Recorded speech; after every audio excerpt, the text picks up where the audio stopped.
কবরে যাইতে হবে না বাবা? কথা কন না, যাইতে হবে না? ফিকির ঢুকান, কি কাজ আপনার করা আছে দুনিয়াতে। আর একটা ঘটনা শোনাই, কষ্ট হয় আপনাদের? কেসা বলবো, কোরআন হাদিসের বাইরে না। ফখরুদ্দিন রাজি, ইমাম ফখরুদ্দিন রাজি বিশাল তাফসীরের লেখক, তাফসীরে কাবীরের মধ্যে একটা ঘটনা লিখছেন এই ব্যক্তি ফখরুদ্দিন রাজি রহমাতুল্লাহি আলাইহি। কি ঘটনা? মুসা আলাইহিস সালামের জামানায় হযরতে মুসা আলাইহিস সালাম একটা কবরের পাশ দিয়া যাইতেছেন। কিসের পাশ দিয়া? কথা কন, কিসের? কবরের পাশ দিয়া। আল্লাহর পয়গম্বরদেরকে আমার আল্লাহ তাআলা কিছু স্পেশাল পাওয়ার দিয়েছেন। নবীরা যখন কোন কবরের পাশ দিয়া যায়, আমার আল্লাহ তাআলা মাঝে মাঝে কবরের আযাব আমার আল্লাহ তাআলা পয়গম্বরদের চোখকে দেখায় দেন। একটু জোরে কোন আল্লাহু আকবার।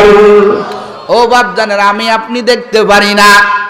বলে হুজুর এটা কেমন কথা, আমরা কেন দেখতে পারি না? কবর তো আমরাও কবরের পাশ দিয়া যাই। ওরে যুবক, দুই বন্ধু এক খাটে ঘুমানো অথবা স্বামী স্ত্রী ঘুমানো, স্ত্রী বসে বসে পান খায়, স্বামী বেচারা ঘুমাইয়া স্বপ্নের ভিতরে দেখে আমেরিকার বাদশা হয়ে গেছে, আমেরিকার প্রধানমন্ত্রী হয়ে গেছে, পাশে স্ত্রী পান খায়। বলেন তো স্ত্রী কিছু টের পায়নি? কথা কয় না কে? পাইটের কোনো কিছু বুঝতে পারে না। ও যুবকেরা, তোমার ঘরের কাছে তোমার বাবার কবর, তোমার বাড়ির কাছে গোরস্থান। ওরে কত কবরের ভিতরে আমার আল্লাহ জাহান্নামের গর্ত বানায় রাখছে রে বাবা। তুমি আমি টের পাই না, কারণ আমার আল্লাহ তাআলা টের পাইতে দেন না। আমার নবী ভিন্ন হাদিসের মধ্যে বলেন, কবরের আযাব যদি দুনিয়ার সাধারণ মানুষ দেখতো তোরে, তাহলে দুনিয়ার মানুষেরা তাদের আত্মীয় স্বজন মরে গেলে কবরে রাখার সাহস পাইতো না। কারণ কবরের মধ্যে যে কি কঠিন আযাব আমার আল্লাহ তাআলা দেন। ও নওগাঁর মুসলমান, ও পর্দার আম্মা জান, তবে কবরের আযাব সত্য।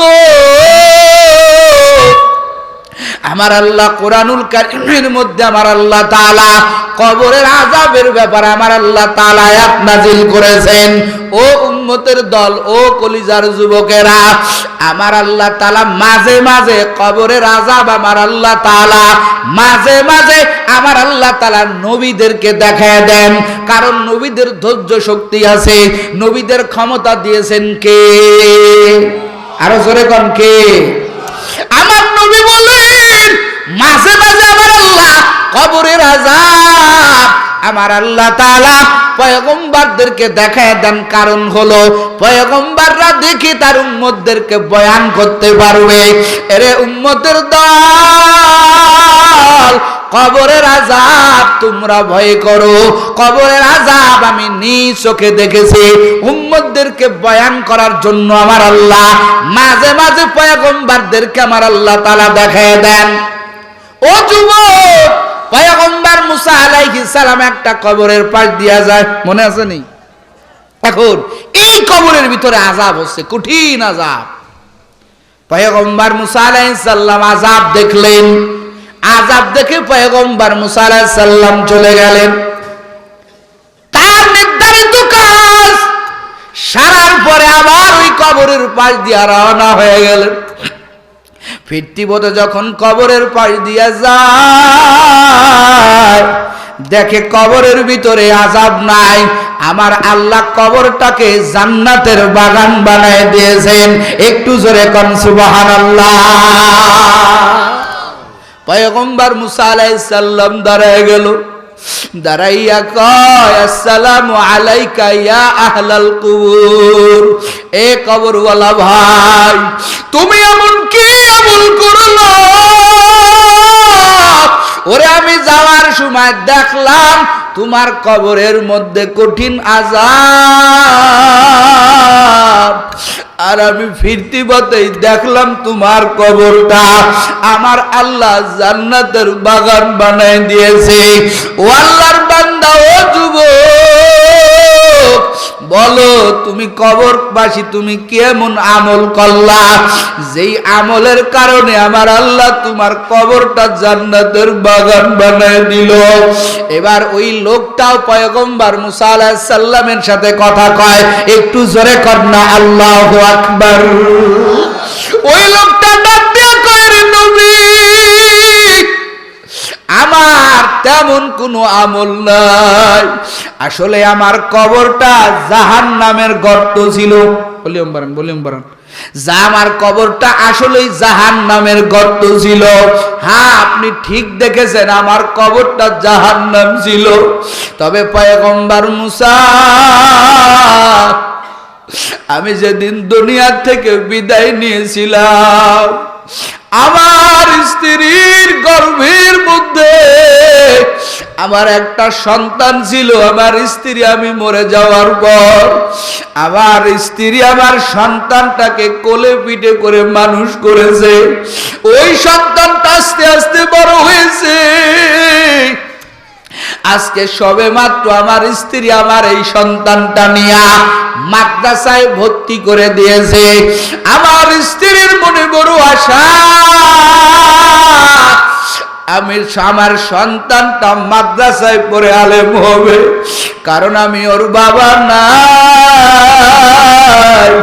আমার স্ত্রী মাদ্রাসায় সন্তান ভর্তি করে দিয়েছে। ও পর্দার আম্মা জানো যুবক ও বাপ জানেরা, তুমি আজকে মাদ্রাসায় পড়াইতে চাও না, ওই বাবা মার কপাল কত ধন্য যেই বাবা মার সন্তান মাদ্রাসার আলেম। ওই বাবা মার কপাল কত ভালো যেই বাবা মা সন্তানের জানাজা নিয়ে কবরে যায়। কথা কোন ঠিক কিনা? ওই জানাজার দৃশ্যটা কত ভালো। ওরে যার জানাজায় হাজার হাজার উলামায়ে কেরাম চলে আসে।